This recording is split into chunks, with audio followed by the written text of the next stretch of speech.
Okay, hello to everyone. Um, Welcome to the ESD AWARDEES webinar, and I'm really happy to see most of our awardees with us. Some of them are not here, and I will just briefly introduce the project that we are actually working on for since 2010.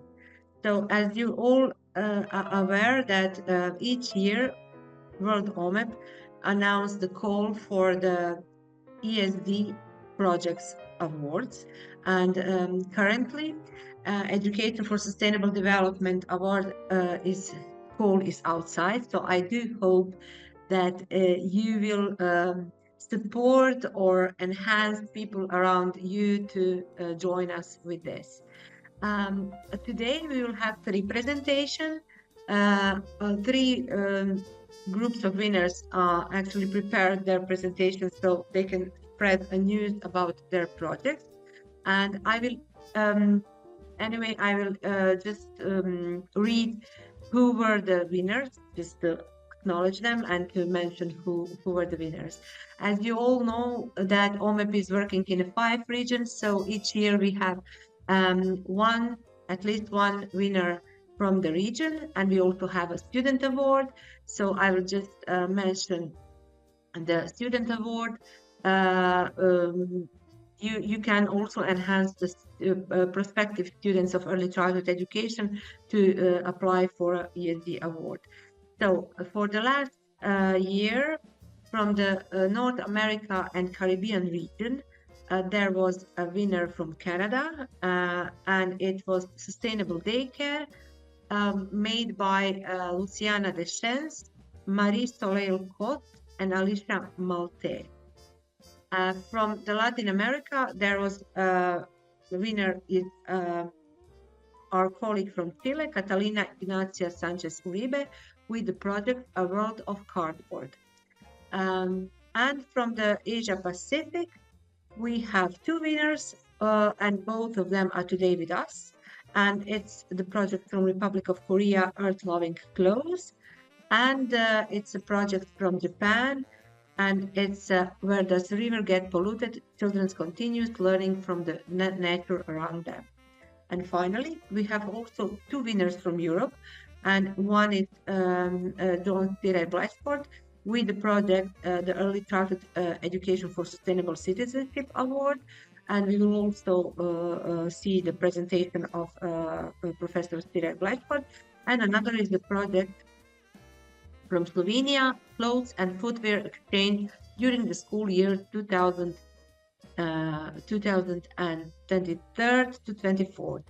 So, as you all know, we will have a possibility to discuss later on, and now I will show you the presentation. Because of the technical issues, we pre-recorded a presentation of winners, so I will just show you the video.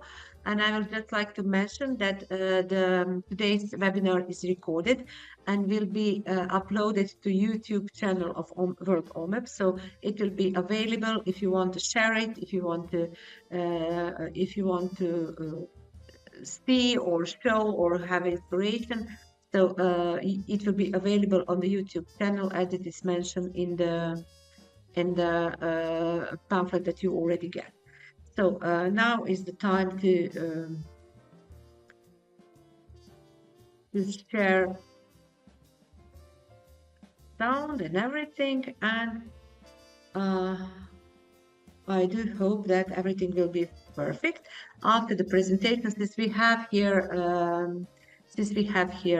winners, you will be you able to ask maybe some questions, give some comments, and we are very looking forward to it.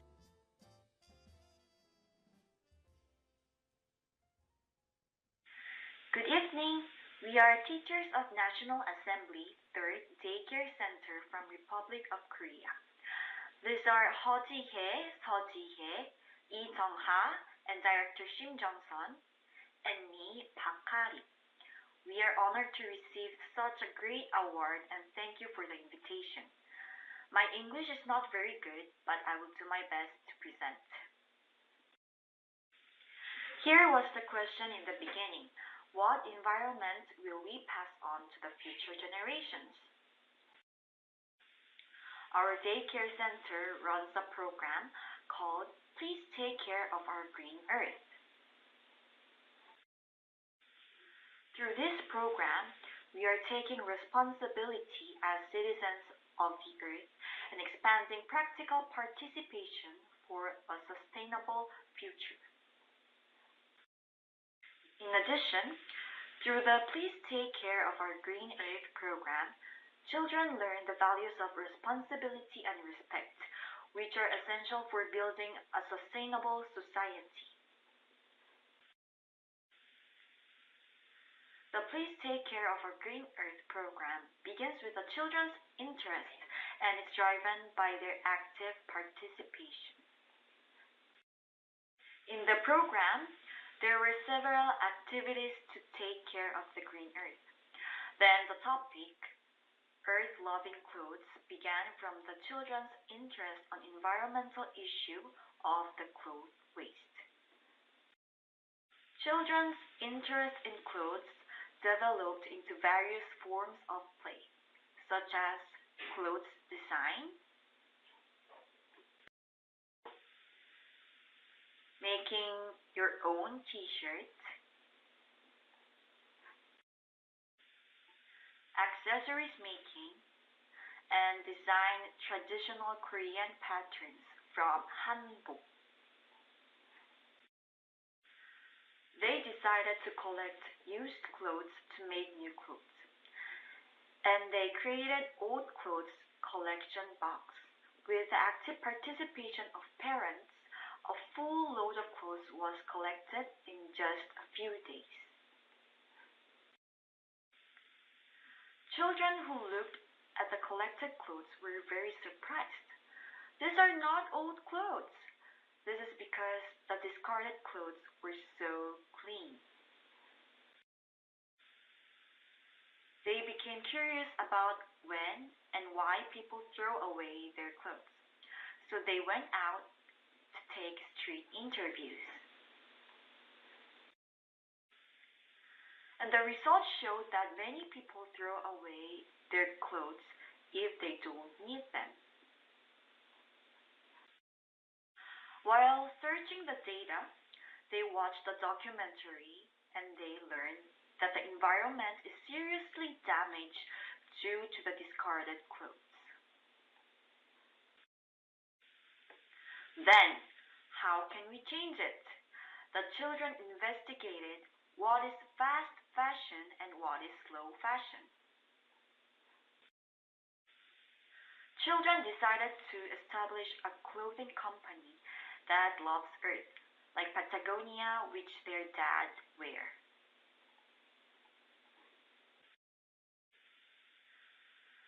They also designed a logo that symbolizes slow fashion. And these are the logos that they made. The first one was blue clothes, second peace clothes, then slow clothes, and fourth, earth pattern blue clothes. The first one, blue clothes logo, was selected into a fair vote. They created a company philosophy that resembles Patagonia's. It must be used environmentally friendly materials, be sturdy, be useful, and pretty. They even created a slogan, don't buy these clothes unless you really need them. Every morning, the children went to the blue clothes company and designed the clothes they wanted to make. Then they started creating pouches, small bags, dog capes, skirts, gloves, and more using old clothes. The first customer of the blue clothes company was Haku the dog. Teacher, do you think Haku will like wearing the cape? And children were amazed that the clothes we made could actually be used by someone. The children, now full of confidence, decided to sell items made from old clothes. Through newspaper, children realized the importance of market research. They started to listen customers' opinion and priced the made items. They decided to make the popular hair shoe, which is also called hair scrunchies, setting the price at 1,000 won for children and 2,000 won for adults. Children and teachers co-worked together to mass produce hair shoe. Once, they luckily to get 4 hair shoe from one piece of old cloth. They promoted blue clothes sales to their families and teachers. The goods store was successful and raised a lot of money, and hair shoe created a good trend. They donated most of the sales income to UNICEF like Patagonia and bought some snacks for themselves. They produced the movie Creepy Green Pants, in Korean, 오싹오싹 초록바지, to raise awareness of the importance of slow fashion. The green pants were real old clothes which were worn by 3 brothers. 1 year later, the children's project was passed down to the younger ones. The younger children decided to reopen the goods store, which was blue clothes, incorporating feedback from customers.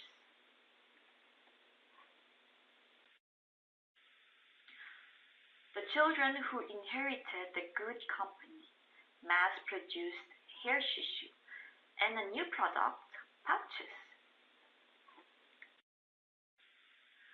They conducted market research and incorporated customer feedback to set a reasonable price, and they also created discount coupons for their younger children. Then they heard that the flea market would be held in our neighborhood. They held a business briefing to encourage more younger children to participate. Finally, the flea market opened. We sold hair shoe and pouches to our families and neighbors, and started a positive trend in our neighborhood. The goods store was successful and raised a lot of money, and the flea market was successful too. We even paid the salaries to the younger peers. Like the older children who inherited the company, we donated most of it to UNICEF and bought snacks for ourselves. As listed here, slow fashion campaign resulted in many changes in daily life of children and their family. We believe those activities finally lead to achieve following sustainable development goals. Then, how will we continue our daily life for future generations? First, develop sensitivity to ESD. Second, learn from play.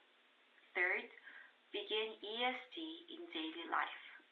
Fourth, investigate by children themselves and expand participants from children to teachers, families, and even local communities. Lastly, let me introduce the Creepy Green Pants movie. Hope you enjoy it. Thank you for listening.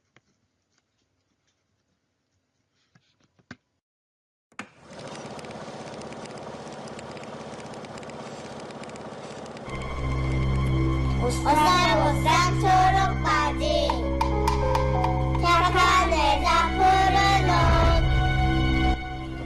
푸른 하늘 반 친구들은 헌옷 쓰고 암을 정리하고 있었어요. 형주는 헌옷 사이에서 반짝이는 초록바지를 발견하고 오싹오싹한 기분을 느꼈어요. 이 초록바지는 형우 형부터 동생 형빈이까지 입었던 바지였거든요. 형주는 '공포의 초록바지가 우리 가족을 따라다니는 느낌이 들었어요.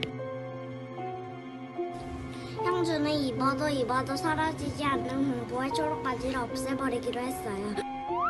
그리고 모닥불에 초록바지를 휙 던져버렸어요. 이제 초록바지는 이 세상에서 사라졌겠지요? 그런데 다음날 아침 초록바지가 돌아와 있는 게 아니겠어요? 공포의 초록바지는 사물함에서 도연이를 빤히 올려다 보았어요. 도연이는 초록바지를 없애버리기로 했어요.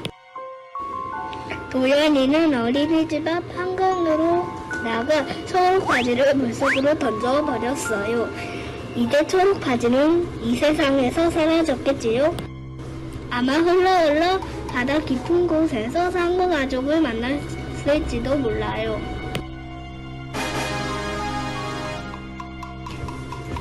그런데 다음날 아침 초록바지가 돌아와 있는 게 아니겠어요? 조개 껍데기 기념품까지 챙겨서 말이에요. 수연이는 초록바지를 없애버리기로 했어요. 승리는 커다란 풍선과 함께 초록바지를 하늘로 날려보냈어요. 이제 초록바지는 이 세상에서 사라졌겠지요? 그런데 다음날 아침 초록바지가 돌아와 있는 게 아니겠어요? 홍비홍씨와 친구가 되어서 말이에요. 히크는 초록바지를 없애버리기로 했어요. 연수는 비행기를 타고 초록바지를 던져버렸어요. 지금 정말 응급 빠진 상황이니까요. 이제 초록바지는 이 세상에서 사라졌겠지요. 그런데 다음날 아침 초록바지가 돌아와 있는 게 아니겠어요? 제주강줄 모자 기념품까지 챙겨서 말이에요. 준혁이는 초록바지를 없애버리기로 했어요. 준혁이는 선생님 가위로 초록바지를 잘랐어요.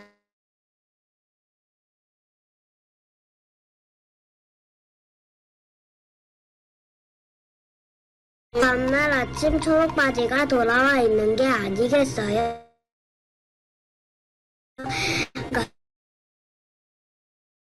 바지하고 말이에요. 선생님은 초록바지를 누구에게 선물하고 싶어졌어요. 그리고 귀여운 형빈이에게 초록바지를 선물해 주었죠.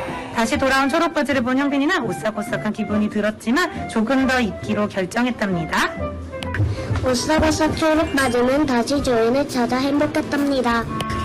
여러분, 왜 바지가 있을지도 몰라요. 유행이 지났다고 나에게 안 어울린다고 겁내지 마세요.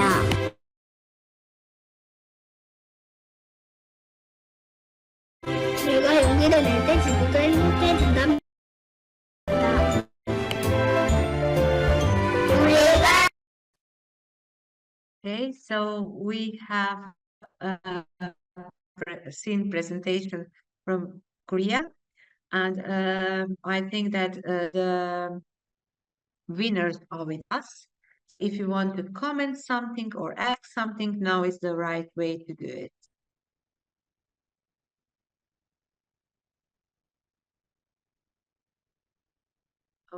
Is there any question or comment or anything?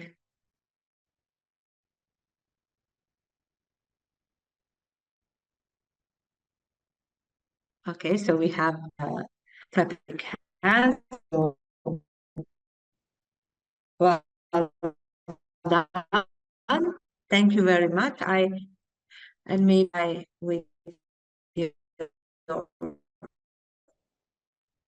students, or maybe you can share with your example of the project that it's possible to do within the kindergarten, and it's not something that that is too difficult to, like, I won't say to replicate it, but to be inspired by. In case there is no question from the audience, our second presenter is the presenter of from Asia Pacific with the topic of where does the river get polluted, from Japan, from Tomo Kiyama and Lem Mai. And I will also share with you. Okay, here we are. So enjoy.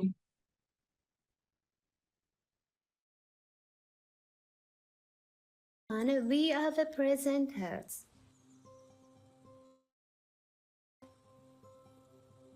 Hi, I'm Tomoe Akiyama. I'm Remi Komai. Hello, Takako Miyatake. Hi, I'm Midori Mitsuhashi. We are from the nursery center called Pioneer Kids Kikunodai in Japan. We are located in the residential area in Tokyo. We have 80 children and 28 from 7 in the morning. This is the staff of Pioneer Kids Kikunodai.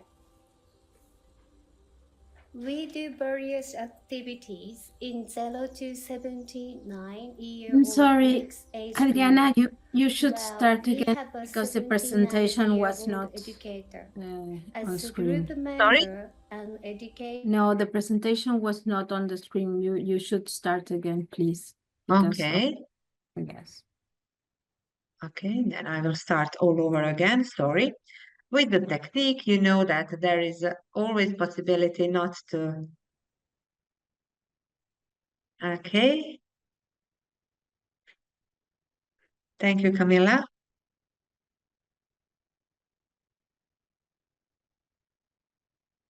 So I'm starting all over again.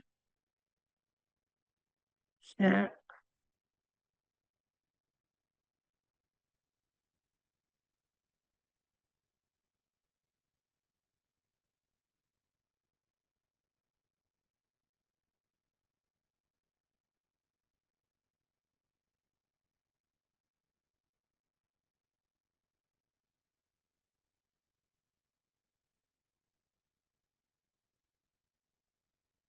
Is it okay now? Do you see the film? Everyone, we are the presenters. Yes, thank you. Okay, thanks. Hi, I'm Tomoe Akiyama. I'm Remi Komai. Hello, Takako Miyatake. Hi, I'm Midori Mitsuhashi. We are from the nursery center called Pioneer Kids Kikunodai in Japan. We are located in the residential area in Tokyo. We have 80 children and 28 staff in total, and we are open Monday through Saturday from 7 in the morning. This is the staff of Pioneer Kids Kikunodai. We do various activities in 0 to 79-year-old mixed age group. Well, we have a 79-year-old educator. As a group member and educator tried not to teach, but we all become curious together. We share our findings and questions with each other and plan our activities through discussions. Our activities are planned based on a Japanese traditional calendar called Shijuniko. Niko. Niko means that we have 72 climates in a year. It originated in China and has been adjusted to the Japanese climate. Niko reads changes in nature every 5 days. The children learn Niko every week and become interested in changes in nature in each climate. In this way, our nature exploration begins every day. For example, we experience flowers in spring, rice planting in summer, playing colored leaves in fall, and making a snowman in winter. Now, I will show you our project. Where does the river get polluted? This project began with a question from a child about the water in a nearby river called Nogawa River. After we returned from a mountain hiking, one 5-year-old child asked in a mixed-aged group of 3 to 5-year-old children, "Why is the water in the Noga River dirty while the water in the mountain streams is clean?" Then the group decided to do research about pollution in Nogawa River. First, we researched and collected information about the living things, plants, colors of the water, and smell of each location. Then, we collected water samples from 6 locations around the Nogawa River and compared the water quality with a handy experimental tool. Gradually, we came to understand the relationship between water pollution and the river environment. While we explored the Nogawa River, we discovered there is an underground waterway that flows into the river.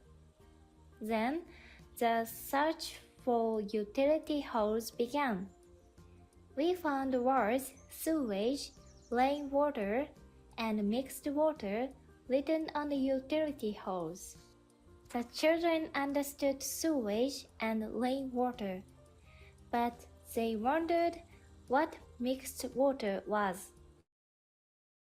A 79-year-old who knows well about town development explained to the children, "Usually, the water on the ground flows into sewage pipes to be treated at the water treatment plant.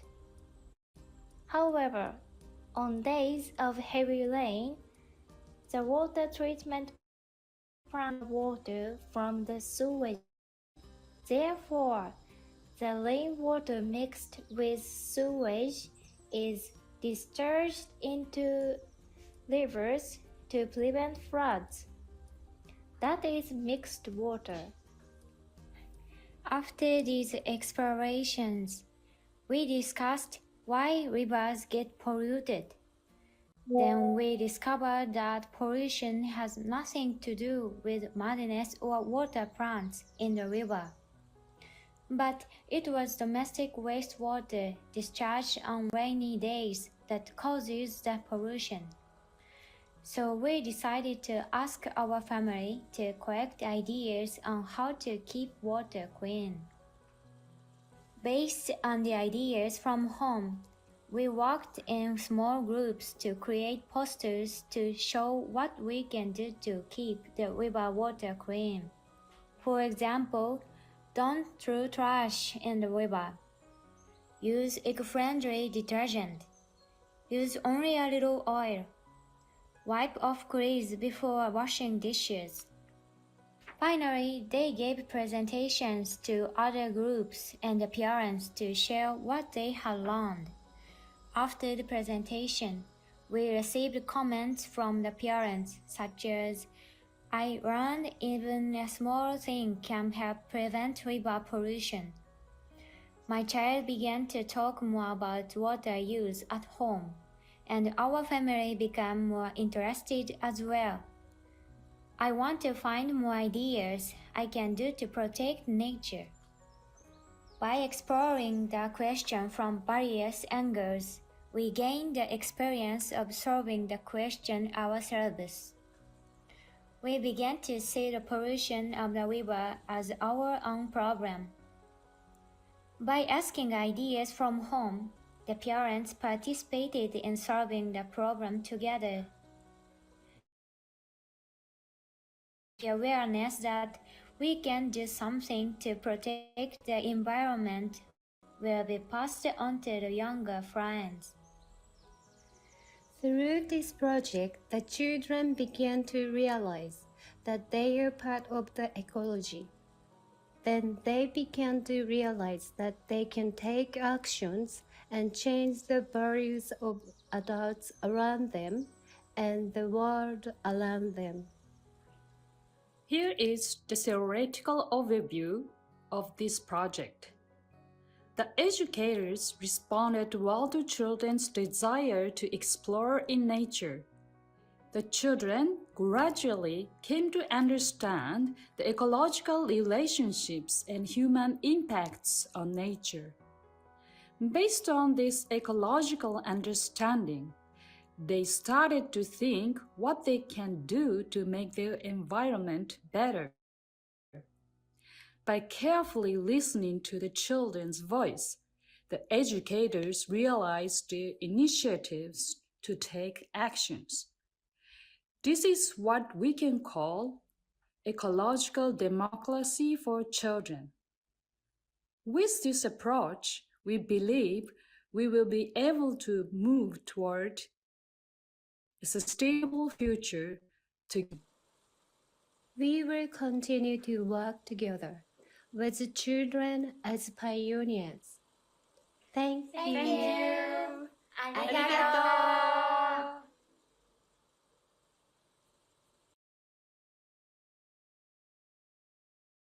Thank you. We also have our presenters here, so maybe if you want to comment something, if you want to ask something.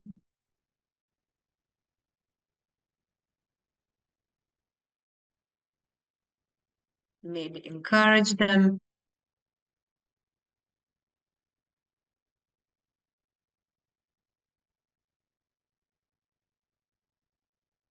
Okay. I really do hope that you find this project very inspirational. I do hope that they will inspire some other projects for application for this year projects.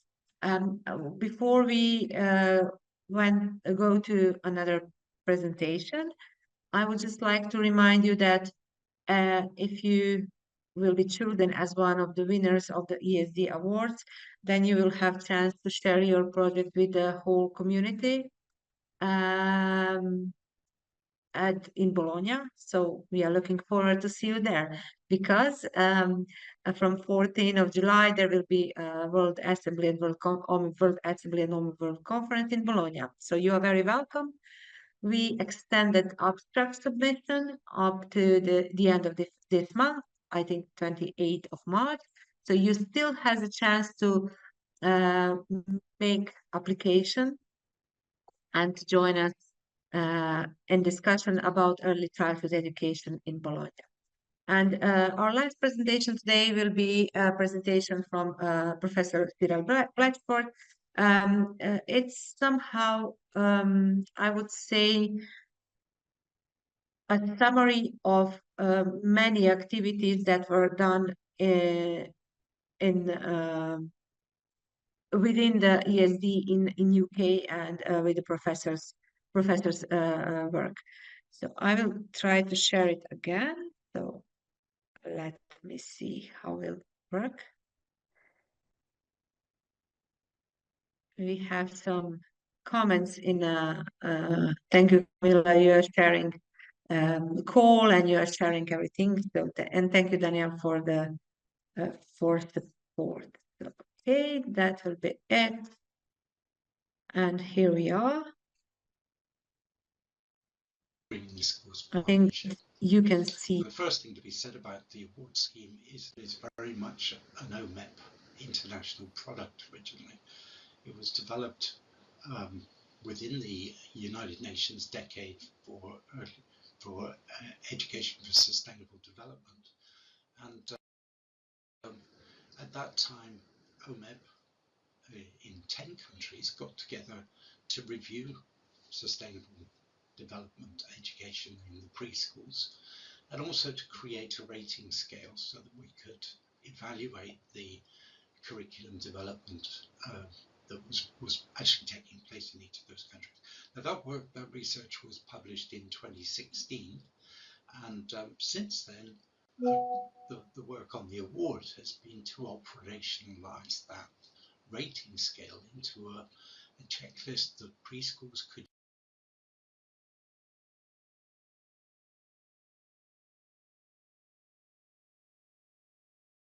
use to evaluate their current practice and also develop curriculum objectives for their further development of the scheme. And in that period, various things have changed, not least the policy context in most of those countries. And also climate change itself has accelerated. So even more urgently, we need to take action today. 2024 was the first year that globally the average temperatures exceeded that 1.5 above pre-industrial levels that the Paris Accord agreed or seen on the media. In the last couple of years, the effects around the world of flooding, of wildfires, and the devastating effect it has on children that often goes unreported, but they are the first victims of all of these disasters and also the most long-term ones. They're going to be living most of their lives in these circumstances. So our work becomes really urgent. To appreciate how the award scheme works, or the nature of it, a pretty good place to start, I think, is with the gold standard. The award operates at bronze, silver and gold levels, and what we're talking about here is what we ultimately want to achieve in a preschool. We want the preschool to be contributing directly to the changes that need to be made. They'll be working with their local community, with the parents, with the children themselves, but also institutionally on the management of the organisation itself. And carbon convergence and contraction is the way that that's been defined within the United Nations since the Paris Accord. And we understand how that works at a national level, and it can also operate at an institutional level. So at the silver level of the award scheme, preschools in the global south and the global north get together to organise common curriculum projects, and at the gold level they actually support each other in the carbon footprinting and achieving this carbon contraction and convergence of levels. And of course that means a lot of change in the preschools in the global north in particular to actually make that happen. This is part of the Sustainable Development Goals objectives. This is to do with making partnerships, both and of course the global dimension of the partnerships is the crucial part of this. We can't actually achieve this within individual nations. We can only achieve it in partnership across the globe.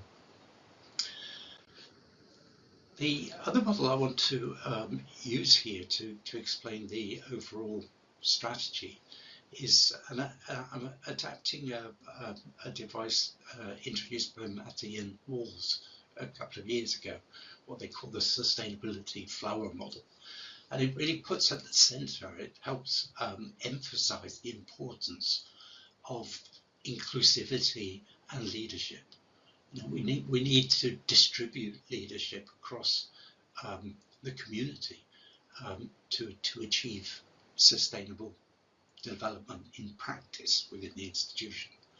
And that means everybody's involved. Everybody needs to adopt this ethos of sustainability. And to actually look at the different elements of that, we can talk first of all about the institutional practices that actually become part of the curriculum. So the curriculum isn't a theoretical book or document that's applied within the classroom. It's actually the behaviour of everybody. We walk the talk, we actually practice our sustainability and celebrate it with the children, involve them within it as well. So even mundane things like purchasing recyclable materials, buying a new washing machine for the preschool, we make sure it's the most ecological design and involve the children in those purchasing decisions, so that they can see that we're providing the models that they require to become responsible citizens themselves. The curriculum is part of the day-to-day operations of the institution.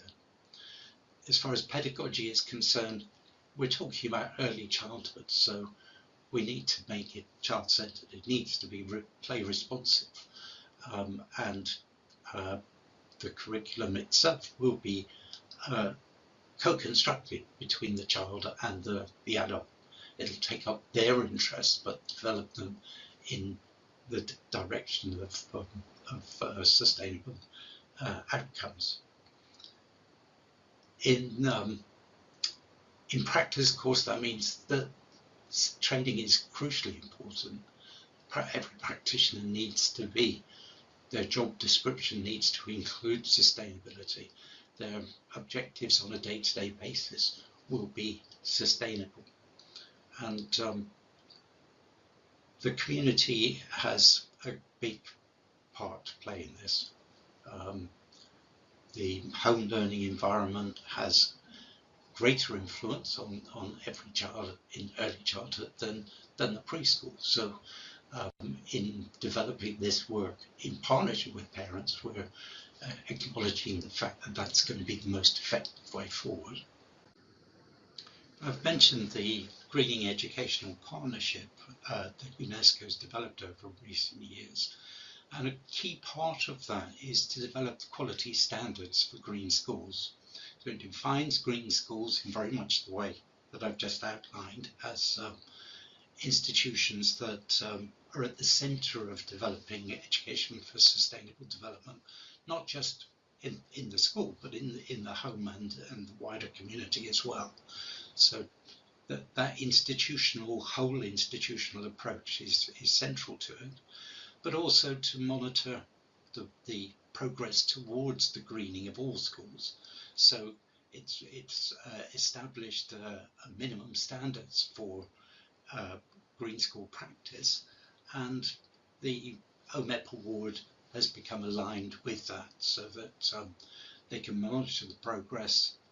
50% of all settings should be greened by 2030, that's the aim, and those settings that have the OMEP award will be counted as part of that process. So as far as the objectives of the award are concerned, it aims first of all to provide an affordable support for all preschool settings in child-centered education for sustainable citizenship. There is a great deal of diversity. We're talking about large preschools that are established by local communities and local authorities, and sometimes very small settings with voluntary staff or even childminders.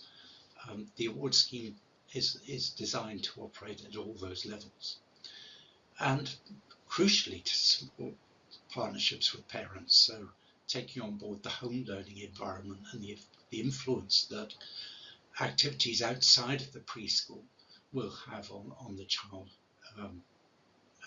in these terms. Core principles are, of course, to empower the child so that they are citizens. They're actually taking action themselves, and that's very much in common with the rights of the child. It involves supporting all of the sustainable development goals. So we're not just talking about education for sustainable development, we're talking about SDGs that are related to educational outcomes to contribute towards the reduction of inequality in society and social justice as well. And to contribute originally to the Global Action Programme and the Greening Schools Partnership. The key strategy for doing that is to provide the resources and the training for curriculum development and the award scheme that accredits progress in these terms. So that's our OMEP'S role, is to provide those. And they do that mostly through key instruments, which are audits for curriculum, providing ideas within the training, and also parent activities that will support the development of the partnerships with between preschools and their parent communities. So documentation that's involved, we started off with paper passports, which recorded progress towards the parent partnership, in particular, the activities that the children would do in the home, and an audit for developing practice and identifying curriculum development objectives by the preschools individually. So they do a baseline assessment with an audit, and then when they came to apply for the award, they'd show the progress against that baseline. As far as the activities in the home environment were concerned, we created paper booklets that were easily photocopyable with ideas, very simple ideas for parents to actually apply outside of the school. And that takes on board the fact that parent partnership in education isn't an aspiration we're working towards. It's just a fact. Parents do have the most influence on the children, and if we want them to grow up to be sustainable citizens, then we have to influence the home learning environment to achieve that. The paper documents have been superseded to some extent by many of the preschools by using an online app now. So we have developed the same, or converted the materials to a virtual platform. And this is a very typical activity that would be given to the parents. Draw your child's attention to the changes in trees, e.g. the flowering of the spring, summer fruit, autumn shedding of the leaves, and winter dormancy. And the child is then able to recognize the seasons. I care about the seasons and can tell what season it is by looking at the trees. So that's the learning statement. The activity requires no special resources, simply observing the local environment. The parent does this with the child. They make a note that they've covered it, and it becomes something that they can pick up on within the preschool in the curriculum and develop further. Another activity might be teach your child the names of two wild birds. The parent might need to actually learn this themselves in order to do it. And that's part of the process too, but it requires no additional resources. There's in the Greening Education Partnership, and UNESCO has also worked to develop curriculum guidance. And this is very much for schools. It's from 5 to much older children. And it defines learning outcomes for each area of concern, with climate change in particular. So we've got climate science, we've got ecosystems and biodiversity, resilience building, climate justice, post-carbon economies and sustainable lifestyles. There are 34 different topics within that structure, within those 6 areas. And for each of those, there are learning objectives for 5 to 8-year-olds and for each subsequent age range. What we've done in the award scheme is to take those learning objectives for 5 to 8-year-olds and look very carefully at them to identify what are the learning objectives that precede that provide the foundations for that learning in the preschool period. And so a very typical example of that would be with the UNESCO curriculum objective of key idea weather, describing daily experience, while climate describes weather patterns over many years. So it's making the distinction between weather and climate. That's a concrete learning objective. In the early years, foundation to that will be to actually identify different local seasonal weather conditions and also the different climates of countries around the world. So developing a the child's confidence in the idea of climate and making that distinction from weather from examples. They may not be able to articulate the difference within the preschool period, but at least they'll have lots of examples to draw upon in order to make the distinction when they go to school. And the kind of resources we can use to do that, there are a number of books, for example, on houses around the world, and shows how different houses are developed in different countries according to the particular climatic needs of the local population. And this approach to global education very much takes on board the fact that what we need to understand, what children need to understand, is the commonality of experience. Around the world, everybody needs shelter.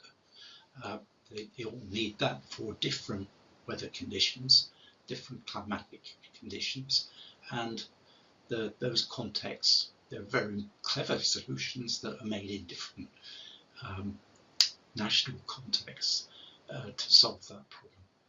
And as I say, there are many, many resources that can be drawn upon to illustrate this, as well as those examples in the local environment as well. This is the actual document, the curriculum checklist that we've developed to support preschools in auditing their curriculum. We're not actually creating a checklist for them to check that they're actually carrying out these or teaching these learning outcomes for each child. We're taking the approach of auditing the curriculum. Are these things that are being addressed at the moment in the preschool? And which areas do we need to develop further to make sure that they are addressed in future? So it's looking at an audit of the overall experience of children within the setting, rather than setting individual objectives for each child, which would end up being just a tick list of things that they've learned. And just to take another example, here's an objective for 5 to 8-year-olds. Key idea is life for humans, animals and plants depends on clean water. So what can we do in the preschool area? We can identify watering, for example. What do plants look like when they need to be watered, and how can we care for them? How can we care for animals and wildlife outside by actually providing water in the local environment for the wildlife? Involving children in those experiences will provide the support they'll need later to contribute. And this is supported by activities for parents to draw their children's attention to these things outside the preschool as well. And there are so many activities that many preschools are already doing to support rainwater harvesting. The use of tippy taps, something that children can make improvised recycled materials within their design and making activities within preschool, and practically use in the outdoor play environment to wash their hands after they've been handling soil, etc. And water conservation activities, of course, begin with making sure you turn off taps at the sink, etc. Another example, human protection of nature is essential. So we have stewardship activities for young children. We involve them in supporting the local wildlife, providing bird tables, bat boxes, bird boxes, bug hotels.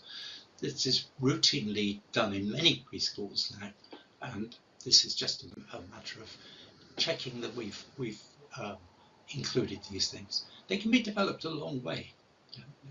You don't just need to involve the children in providing seed for wild birds. We can actually involve the children in making up those seed mixtures that suits the particular birds that are available. There's lots to be done in terms of research and development in these areas. And of course, what we're trying to do all the time is developing their caring about the wildlife to support it. Another example, care for the environment contributes to our individual and social well-being.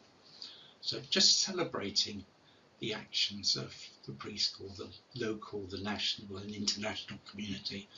The local library has put up solar panels.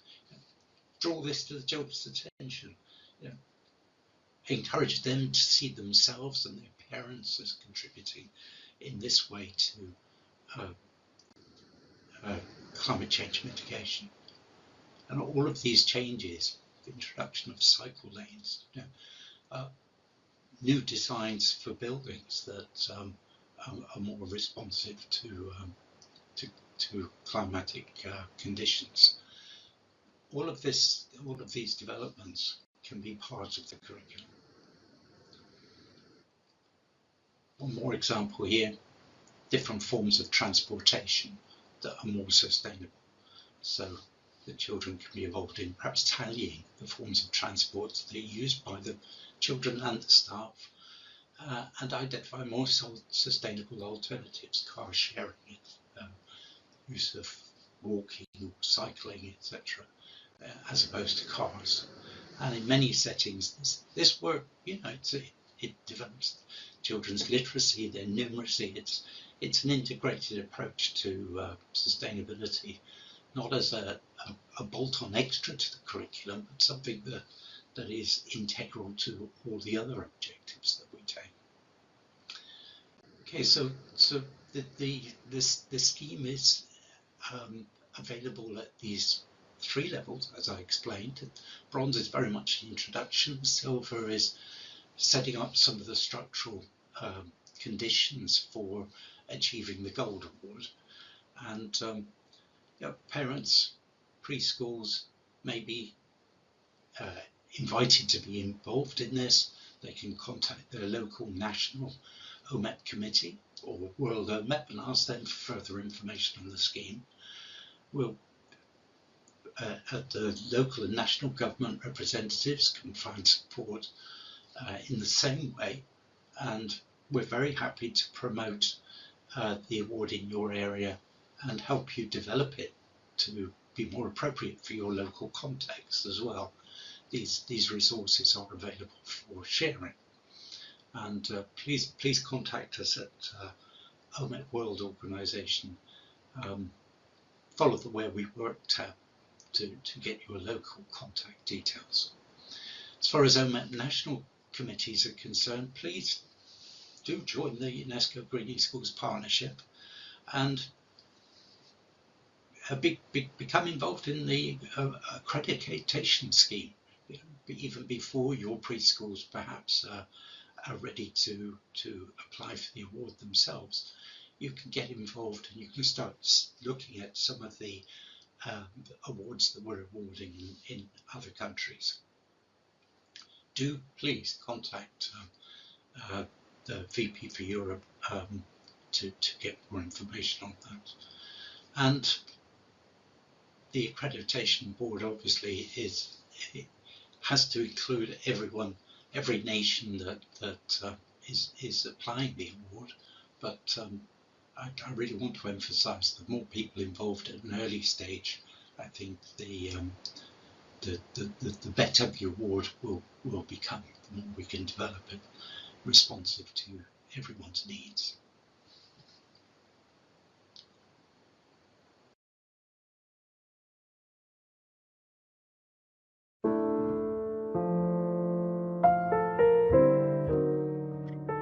So thank you for listening. And do you have any comments now? Do you want to say something since we are on the end of our today's webinar?